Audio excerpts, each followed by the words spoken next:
Hello everyone, and welcome back to another of my Gwim's 40k tabletop video showcase things. Yes, so welcome back everybody. I really appreciated all the comments and goodwill from the last video. That was really nice. I was kind of embarrassed to actually put that video up in the first place, but it was nice to see the positive feedback from the majority of you.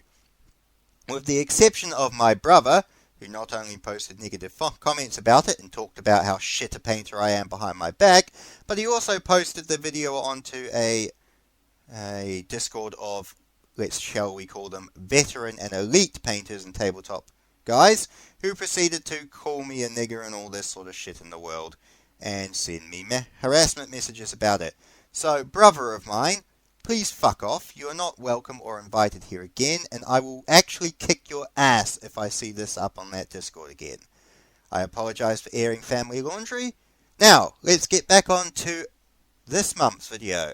Now, this month, I actually did a little bit more work. So, first thing, as you can obviously tell, I actually based a lot of my army.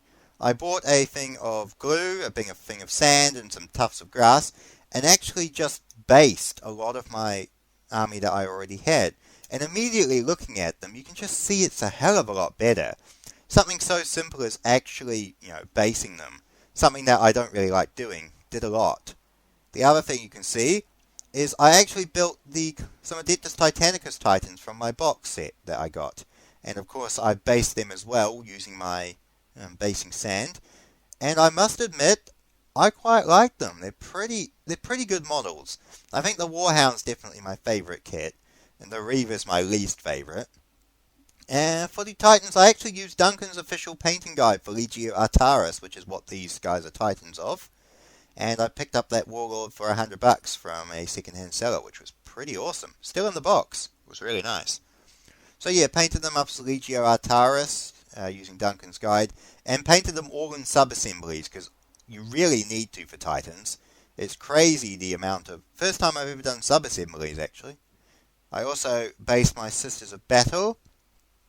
And I think overall, I must admit, my troops are actually looking pretty nice. Although I must say, the basing job, you can tell from my Terminator, is not the greatest in the world.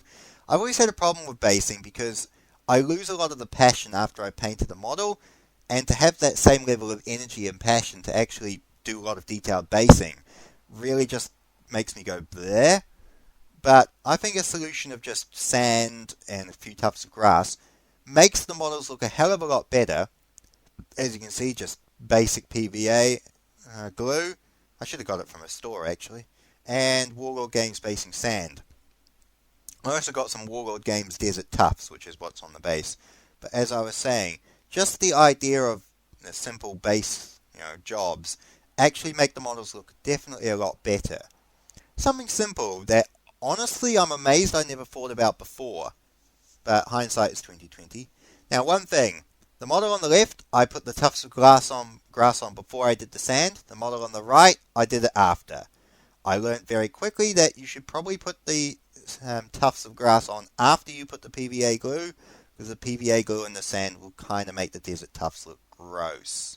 The other thing I learned is, as you can tell from my Sister of Battle there, it's probably a good idea to actually paint the base brown before you actually go over the top, because you can see the contrast paint and you can see the black base of the black plastic base actually sticking through the sand. So that was kind of a annoying problem. So for my Sisters of Battle, I painted the bases the same color as the edging, and then sanded over the top of it. And as you can see, it's a hell of a lot better, because you can't see the red or the black of the paint sticking through. Again, as you can see on Celestine, it was a bit more of an issue because of the red droplets as well as the black basing itself. However, overall, I definitely think the basing is a good idea. Look. That's one of my models without a base, that's the model with. Now, ignoring the difference in quality, because the Flesh Terrorist was the first army I ever painted in 40k, just the simple fact of doing basings made them a hell of a lot better, and I really appreciate, how they look like. And I'll probably actually get around to basing my whole army when I get a hold of some more tufts, so overall, I think this was a, sneak peek, sneak peek of what's next there, lads. But anyway, as I was saying, I definitely think basing my models was a really good idea. And as I said, it only cost me like $30. And even just, using a sand base really adds a bit more life to it. So, yeah, overall, I think a really productive thing in terms of modeling. I imagine in the next month or so, I will probably have enough time to knock off a lot more models to get them all done, which I'll actually soon run out of more. No, actually, I won't, because I still have that one emergency box that I can always pull out. But anyway, despite all that, I think it's a good show all round. I definitely like my Titans. I think they turned out better than I thought they would. And basing my models is just one of those common sense solutions I never really thought to do before. So thank you for watching, guys, if you did. I appreciate it, and I'll see you all again in a month's time. Unless you want to watch some of my other videos, in which case I guess I'll see you whenever. Bye bye.